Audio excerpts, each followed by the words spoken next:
My dad passed away a while ago, and my wife and I decided to have my mother move in with us and our two little ones so that she could spend her last years surrounded by her family and not feel my dad's absence so much.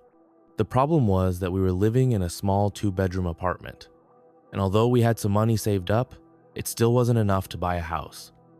So my mother decided to sell her home in Virginia and help us buy our house in Maryland. She insisted that she would rather invest that money in helping us buy a house where she could spend the rest of her days with us than pay for a nursing home, something she would never want. The problem was that there was a lot of stuff to move and clean in that house before we could list it for sale. So one day I got up the courage and went back to the house to start the cleaning job. I started on the first floor and then went up to the second floor and finally made it to the attic. When I got there, I realized that it was full of family memories. It was like a time capsule. I found everything. Photo albums of vacations in Hawaii, pictures of my childhood, my graduation photos, and even my Dragon Ball card collection, which I thought I had lost years ago. But among all the hidden treasures, I also found a folder full of important documents, such as my parents' marriage certificate, and birth and death certificates. It was in this way that I realized that my last name, the one I had carried all my life, was not the real one. My parents, at some point, decided to change our family name. I remember this happened when I was very young, so it's not unusual that I didn't remember it. But as you can imagine, curiosity got the better of me. I began to wonder why someone would make such a change. Were we running away from something? Hiding some secret? So, as soon as I had the chance, I decided to talk to Mom about it. Sounds a bit dramatic, I know, but I had been thinking about this. Finally, when the kids were at school and my wife was at work, I knew it was my chance to have that conversation with my mom. So I sat down with her while she watched television in the living room, a little fearful of her reaction. As gently as possible, I asked her for a moment and showed her the documents I had found related to the last name change. I imagined there was going to be some sort of reaction, a surprise, or some sort of excitement, but instead, Mom seemed resigned. She already knew that eventually I was going to find those papers during the cleanup, since this was not the same house I had grown up in, but a place that had been owned by them for years. At first, she was a little worried, but considering that this had all happened over 30 years ago, it was as if she knew this day would come at some point. During the conversation, she revealed to me that there was an uncle I had never heard from, as he had passed away when I was still a baby. It was a difficult moment, especially since no one had ever told me about him, but I understood that Mom must have her reasons for keeping all this a secret. So, I waited for her to reveal it to me herself. However, the truth was more complicated than I thought, and that only increased my thirst for answers. It turns out that the circumstances of his death generated a real scandal, and to avoid reporters and vigilantes coming down on them, my parents opted to change our last name and move across the country to start over. I think my mom didn't want to tell me the whole truth, and it was like watching her deal with a huge internal dilemma as she talked to me about this issue for the first time. I know her very well, so it was obvious to me that she was trying to dodge what really mattered. So I ended up asking her directly so she would spill the story, how it really was, and without any more beating around the bush. After hesitating for a few seconds, she finally gave in, and this was what she told me in a nutshell. Apparently, my uncle and my future aunt met in college. They had an affair that was pretty shaky, and my dad knew that had every chance of ending badly. But all of a sudden, they pulled out the hype and announced that they were engaged. Dad thought it was only a matter of time before it all blew up, so he didn't expect much from that marriage. However, as the wedding approached, he slowly realized why his brother was so hooked on her. It turns out that my aunt's family was super rich, from that money that has accumulated over generations, and well, she was one of the heirs to that juicy family wealth. They owned a chain of canning factories and also had vineyards. She told me this was big business at the time, so in short, they were loaded with money. Dad was always clear that marrying for interest was not ideal, but my uncle didn't want to hear it and ended up marrying her in a fancy ceremony at a beautiful property in the countryside, attended by a lot of important people. It seems that the first few months of marriage were like a fairy tale, but then everything went back to normal. As I told you, they had a very troubled relationship and were always in conflict about something. So, between fights and arguments, rumors of annulment and divorce began to circulate, but the couple moved on, and my uncle had become too used to that lifestyle to let it go. However, sometime later, an accident happened that changed everything.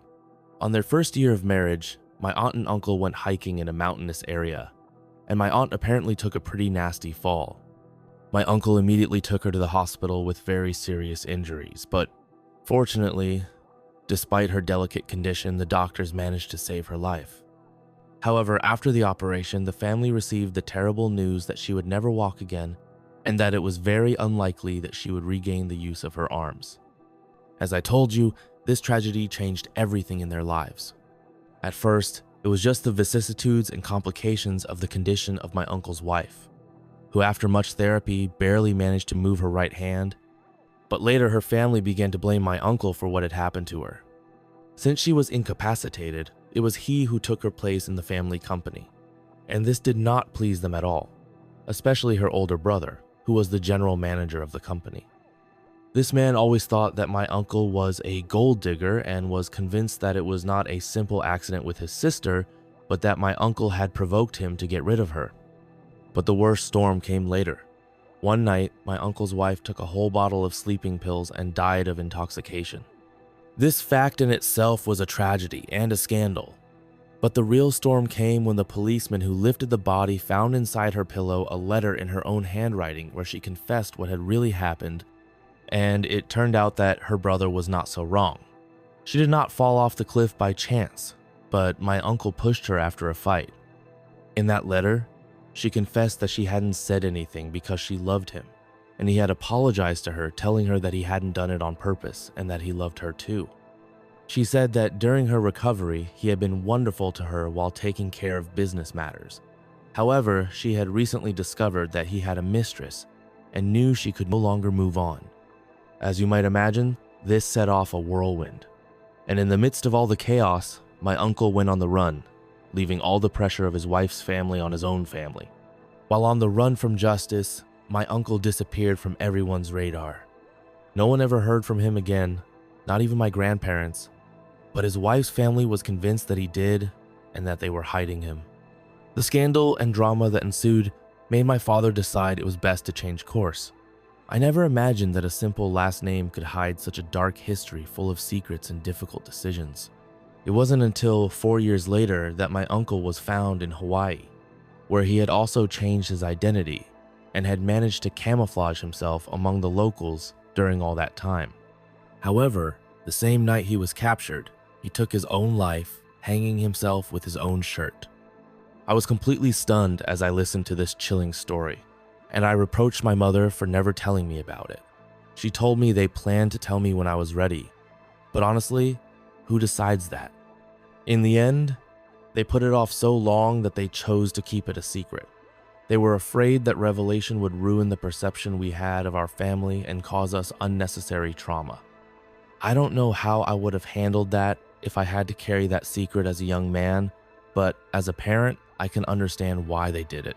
I support their decision. Sometimes you have to keep secrets. At a certain age, truths can make you feel like you're being stabbed or shot. I've seen kids grow up knowing too soon. They become adults before their time, and it stays with them. At first, I was a little upset to learn that they had kept all that from us, but then I understood that they only did it to protect us. In the end, I feel grateful that my mother finally revealed this truth to me, as dark as it is, but I think we all have a right to know our family history, no matter how dark it is. When I was a little girl of about 9 or 10 years old, my family stopped making visits to my grandmother's house on mom's side. Truth be told, I didn't realize that it happened until much later, and when I finally noticed it, I didn't think much of it. Sounds a bit cold of me, I know, but at the time, even though I was a child, I understood that the subject was quite sensitive. At that age, I couldn't imagine what serious thing could have happened so that my mother could stop talking to her own mother. The very idea scared me a little, so I just kept it in a corner of my head, as children do. Eventually, however, I was told that the reason they weren't talking to each other was because they had a horrible fight one day, and decided it was best not to see each other again. As far as I knew, the relationship between them had never been the best, even when Mom was little. But honestly, I didn't want to ask more about it because it was such a sad topic, and every time Mom brought it up, it brought tears to her eyes. As a result of this very complicated and hostile relationship between the two of them, as I grew older, I began to feel a kind of contempt for my grandmother. I didn't know exactly what she had done, but it was clear that she had left my mother heartbroken. There was no other way to describe it. So, in my mind, it was easy to forget about someone who had hurt my mom so much. I didn't care if we were family or not. However, a few years ago, around November 2018, Mom called me to give me some news that chilled me to the bone. It turns out that my grandmother was very sick and dying. She told me that if I wanted to see her before she departed this plane, I had to do it soon, or there wouldn't be another chance. I felt a little overwhelmed because I didn't know if I should go see her or not. Everything changed for me at that point, and I started thinking about the possibility of visiting her where she was, whether it was a hospital or a nursing home. But when I asked Mom where she was, her answer blew me away. To begin with, I must say I was a little surprised to learn that my grandmother was still alive, as I had assumed she had already passed away and we never found out. So knowing that we had one last chance to reconcile was an unexpected twist in the story. I asked Mom if she was planning to go see Grandma and make up with her, and when she said no, I asked her exactly where she was. There was a pause for a few seconds, and then she revealed to me that she was in Illinois, in a place called Chittenden. I didn't know what to think. I was torn. On the one hand, I felt I should do the right thing and say goodbye to my grandmother, but on the other hand, there was so much resentment built up. It had been so long since I had seen that woman who had left such deep marks on my mother's life that I didn't even know if she would recognize me or if she would be grateful for my visit. After some thought, I decided I had to go. I couldn't let the opportunity to close that chapter slip away. So I began to prepare my things, feeling a mixture of nervousness and curiosity. What was I going to say to her? How was she going to react? Everything was a whirlwind of emotions inside me, and I was still uncertain if I was making a good decision. The name Chittenden didn't ring a bell at all, and honestly, it shouldn't have. So, like any good curious person, I phoned Mom and asked her what the hell this Chittenden thing was. She went silent for a few seconds again, and then, without losing her composure, explained to me that it was the name of the place where my grandmother was living, some sort of residence for people like her, or something. But then, slowly and with a tone in her voice that made me shiver, she blurted out, "Honey, your grandmother is in prison." In that instant, I felt like someone had punched me in the stomach. I was silent and wide-eyed for almost a minute. You know when someone asks you if you're sitting down because they have some difficult news to give you? Well, I realized why they do that. It's not like I was blacking out or anything, but for those very long seconds, I was disconnected from reality. I was stuck in a loop of thoughts, trying to process what I had just heard. It was as if a bunch of questions were forming in my mind at the same time, and they didn't dare to come out. A fleeting thought flashed through my head. Should I go to my mother's house and talk about this in person? But I couldn't wait any longer. Curiosity was getting the better of me. So, in the end, I ended up pinned on the couch, my head in my hands, begging my mom to tell me the whole story because they had clearly skipped apart the most important part. That's when she told me the missing part, and I was speechless. As I mentioned, I knew my mom's childhood was a whole mess, and Grandma was at the center of that whole storm. I won't say she was a psychopath because that would be an insult to those who really are. Because according to my mom, Grandma's cruelty was calculated, not uncontrolled insanity. I won't go into all the details of the abuse Mom endured. It would be like sitting here all day listening to sad stories. But believe me when I tell you that my grandmother was undeniably a horrible mother. Mom endured her verbal, physical, and psychological abuse for many years, until one day, after much suffering, she realized that just because her mother hurt her didn't mean she had to continue that cycle. This happened right around the time I was born, and I guess it was a sort of wake-up call for her about what being a mother really means. Surprisingly, Grandma tried to change her attitude during that stage, perhaps because she realized that if she didn't, she would never have a relationship with her grandchildren. So until I was about 9 years old, we would see her, or she would come to see us a couple times a month. Everything was relatively quiet until all of a sudden Mom got a call from a guy claiming to be my grandmother's lawyer. The news was blunt. She was behind bars, and the charges against her were very serious. When we got to this part of the story, I really didn't know what to think. It was as if suddenly everything I had believed about the family was falling apart, and I was in shock trying to understand how I never knew any of this. How had this secret gotten this far? It all seemed like something out of a television series, but here I was, learning about this dark family secret.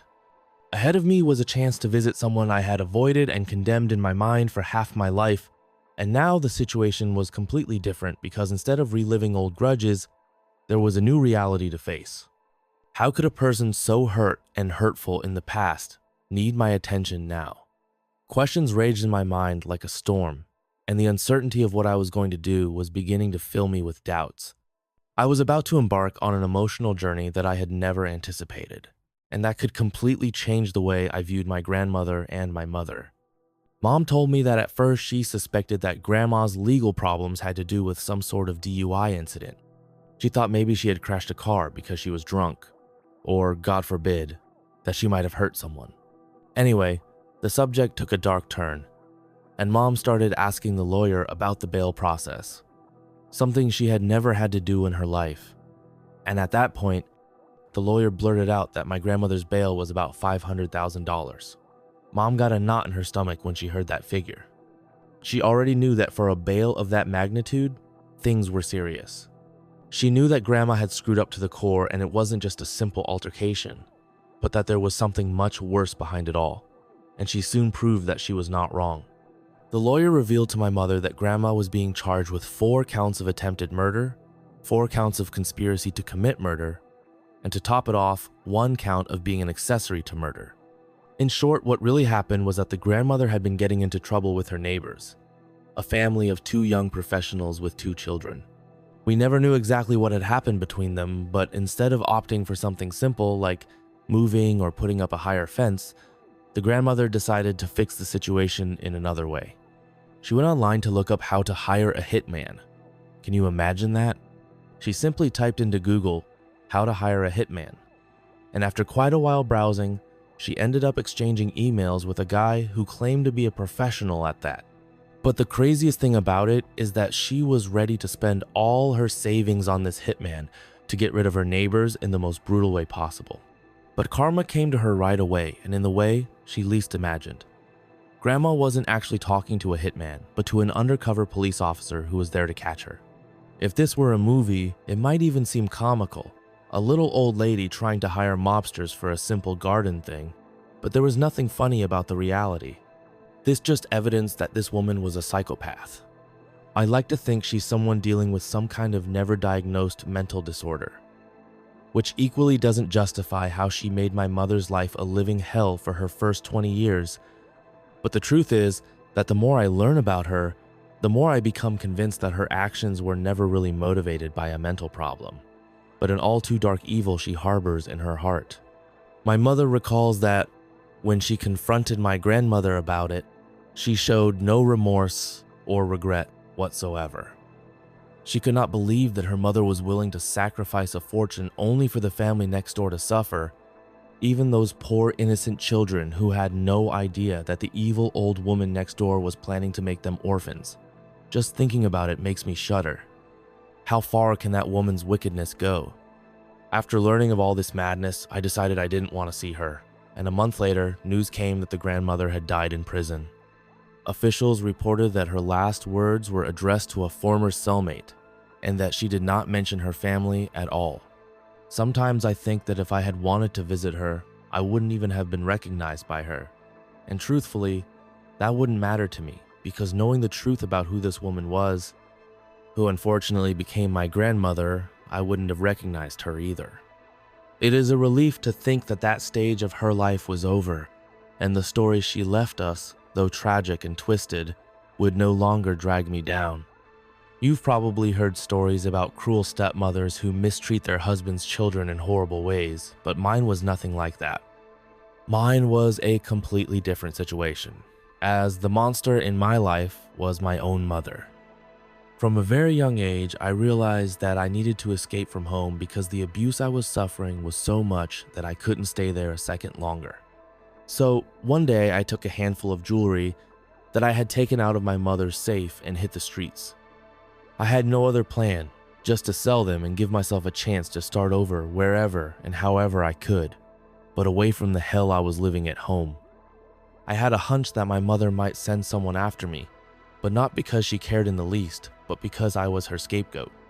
The truth is that I was born to be her emotional punching bag, someone on whom she could vent all her anger and frustrations in the cruelest ways possible.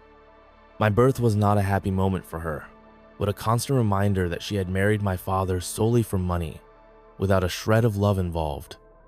I have no idea why my dad tolerated that relationship for so many years and never separated, because even I, being so young, could sense the resentment between them. My mother never minded showing me that to her I was just her husband's daughter, whom she totally despised, and therefore me too. I remember that whatever my dad did that bothered her, she would take it out on me. She would beat me, punish me for no reason, humiliate me in horrible ways. She would always deflect all her anger at me instead of confronting him. I endured all this torment for 15 years, hoping that at some point she would realize that I was not only my dad's daughter, I also had her blood running through my veins, but things never got better. So one day I decided I had had enough.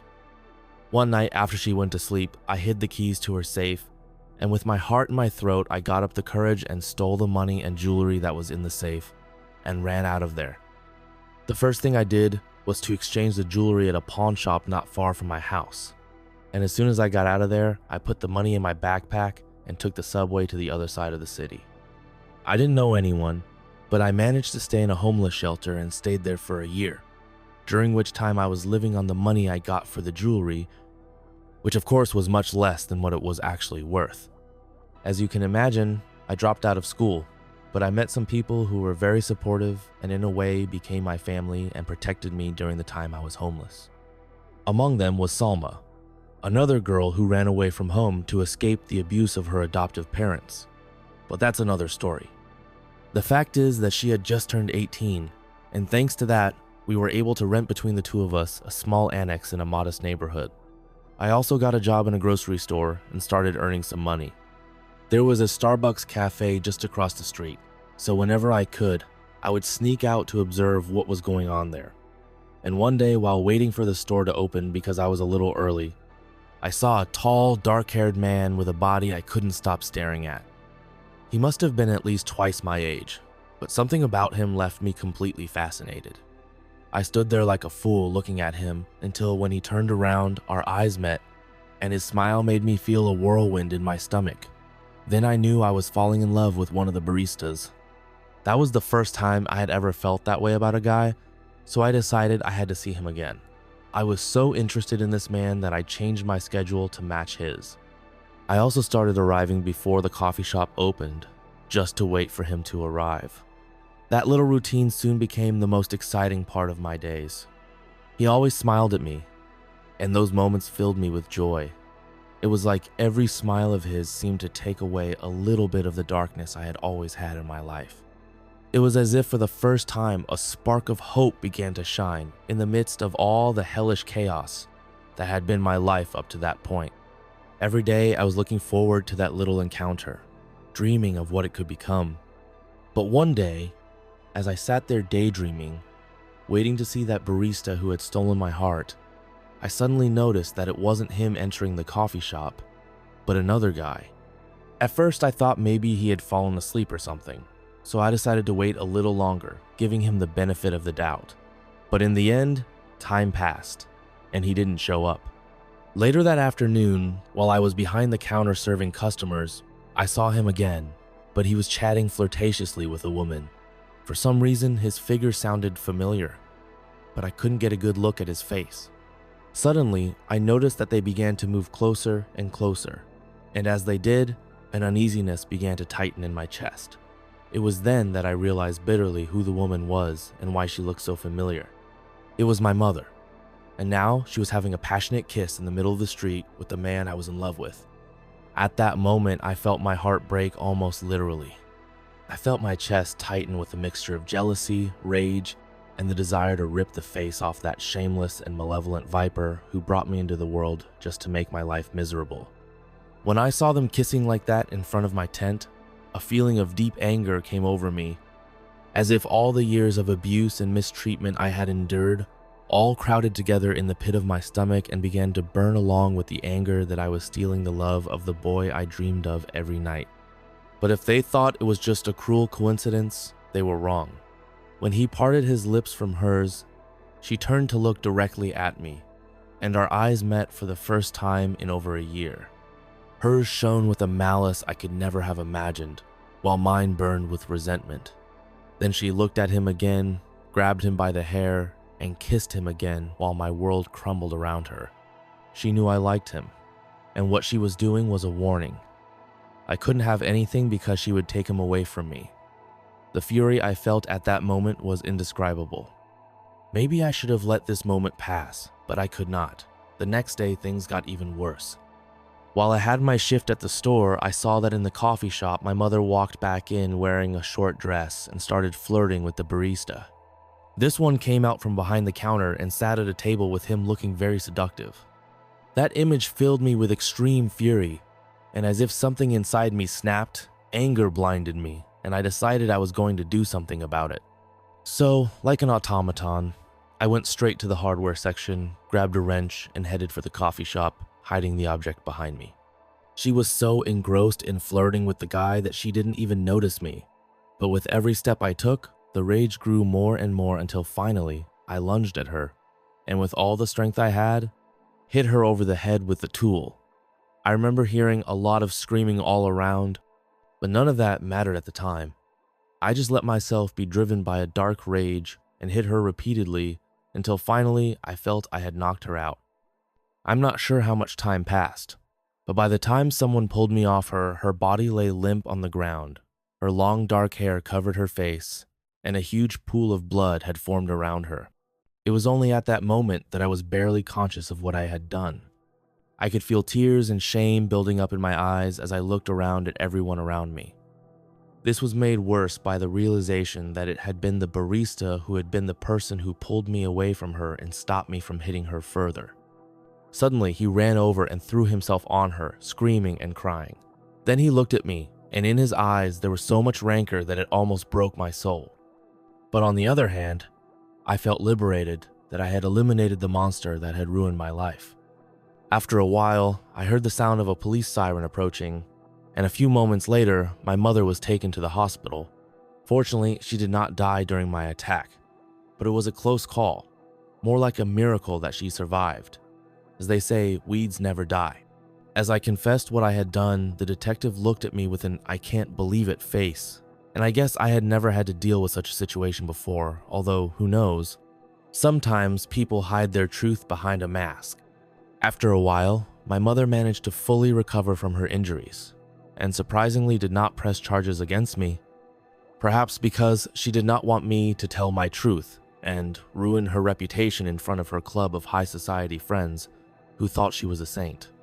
She preferred to leave me as the unhinged, troubled daughter who attacked her in the middle of a drug crisis or something. In the end, it's always about her, but I don't care anymore. I never went back to my house after that, nor will I ever. I still live with my friend Salma, but now in another city where I resumed my studies and started going to therapy, hoping to start healing. I'm not really sure how to start this, but I think it's best to tell you how I ended up in this situation. I apologize in advance if the story is a bit long, but I have so much to tell. The truth is that I didn't imagine myself in a scenario like this. I'm not a trained warrior or anything like that. I don't consider myself a tough guy at all. Up to that point, I had only touched a gun a couple times in my life, like when I was playing cannonball in the backyard, or with the paintball guns rather. My attention had always been on comic books and video games like any kid my age in high school. After high school, I got into college and got hooked on programming. and that became my forte. Then I finished my degree and got a job at a small company that develops video games. Until 2020, I lived alone, enjoying my independence. But as you know, that year became a real disaster for the world, but for my family, it would be the beginning of a hell that would change our lives forever. During the pandemic, my mother finally decided to divorce my stepfather. This after enduring years of verbal and physical abuse from him, which was only exacerbated during our quarantine together. She then became solely responsible for taking care of herself and my younger brother, who was only 12 years old. My mother had always been strong, and despite the difficulties, she was getting by. But with the pandemic closures, she lost her job, and that was a huge blow to everyone. So as soon as I heard about it, I didn't hesitate to leave my house and move in with them. I sold everything I could and put the rest of my stuff in a storage room because I couldn't allow my family to be on the street, especially in the middle of a pandemic that was sweeping the world. The lockdown was a mixed experience for us. I was now the breadwinner, as my job was largely remote, so it wasn't as affected. But what little money I had saved we used for food and other bills. Fortunately, my mother had always been fond of vintage clothing, so she didn't hesitate to start reselling some of her stuff through Etsy and eBay, and thanks to this, financially at least, we managed to survive. However, as is often the case, wellness is never complete, and my stepfather was still a big problem in our lives. I encouraged her to take out a restraining order against him after kicking him out, but she was still allowed to see my brother. I would have preferred something different, but I didn't consider it fair to separate my brother from his father as long as he kept his cool and stayed away from Mom. So I decided to stay out of it and avoid any confrontation. Fortunately, the following year the confinements ended, and we began to slowly get our lives back together. I went back to the office, and my brother finally went back to school, while it didn't take long for my mom to get a part-time job at a bar downtown. It wasn't the ideal situation we all wanted, but at least it was a good start. However, my stepfather's shadow was still hanging over us, and as always, he couldn't help but ruin everything. He found out where my mom worked, and like a real jerk, started showing up at the bar and causing trouble for her. My mom, who already had a lot of experience dealing with his behavior, especially when he drank, tried to ignore him and put up with his provocations as usual. But that night was different. My stepfather went overboard, and in a fit of madness, threw a glass of beer in her face. Luckily that night the bar bullies gave him his comeuppance and shoved him out. I wish I could say that taught him a lesson, but as is often the case with these guys, he didn't get the chip. As he stood waiting outside our apartment in a pitiful state, and when my mom arrived, he began to beat her mercilessly like a crazy dog. Thank God she somehow managed to escape his clutches and take refuge inside the apartment. I was out that night dealing with an important deadline at work. You can't imagine how much I reproached myself for not being there, because if I had been, perhaps what happened next could have been avoided. The next day, I arrived home late, completely tired, and the first image I saw was my mom's face full of bruises, but mostly of despair. That really made my blood boil. I couldn't take it anymore. Who the hell did that bastard think he was? I was so furious that day that I told my mother that if the police didn't solve this once and for all, I would solve it myself in my own way. I think my mom realized how serious I was being, and it scared her. But instead of stopping me, she seemed to have a plan in mind to put an end to that maniac abuse without completely ruining our lives. So she asked me to listen to her, and although I was really furious, I decided to listen to her. But in my mind, I kept thinking about calling the authorities. However, she reminded me that we had called the police many times before, and whether it was because of X's or Y's, he always got off scotangent free, as if nothing had happened. So instead of continuing with the same story, Mom suggested that we move to a place where it would be more difficult for him to bother us. I looked into it for a moment, and the truth is that it didn't seem like such a bad idea after all. I could go back to work remotely, and my mom's job at the bar was no big deal. She could easily find something else. Besides, the school district, already not the best option, had become chaotic since the pandemic. We basically had nothing to anchor us there. Even our apartment was rented, but most of all, we needed a way out. I thought it over calmly that day and soon realized that moving somewhere else might be our best option at the time. Maybe I had more to lose, but I figured that thanks to my profession, I could get something wherever we ended up. So we got our act together and started making preparations. That very night, we packed everything we could into the cars, and as we were doing so, I noticed my mom putting her dad's old revolver in her purse. I shot her a surprised look, but she just quickly closed it and went back to work, so I decided not to say anything. After all, that bastard might reappear, and it was better that she had a way to defend herself. The next morning, we got up first thing and hit the road. We didn't tell anyone we were leaving, not even the landlord of the apartment, because the idea was that if anyone needed to know anything, they would find out when we got to our new home. We traveled by caravan all day and only stopped for a quick snack. Around 6 p.m., we finally decided to rent a room for the night, and I ordered a couple of pizzas for dinner. But just as we were about to finish, Mom received a text message from my stepfather. She blanched as she read it, staring at the screen dumbfounded. Seeing her shocked face, I took the phone from her and read the message aloud. "Did you really think I'd let you run off just like that with my son?" My brother and I looked at each other horrified, and without thinking, darted to the window to look out.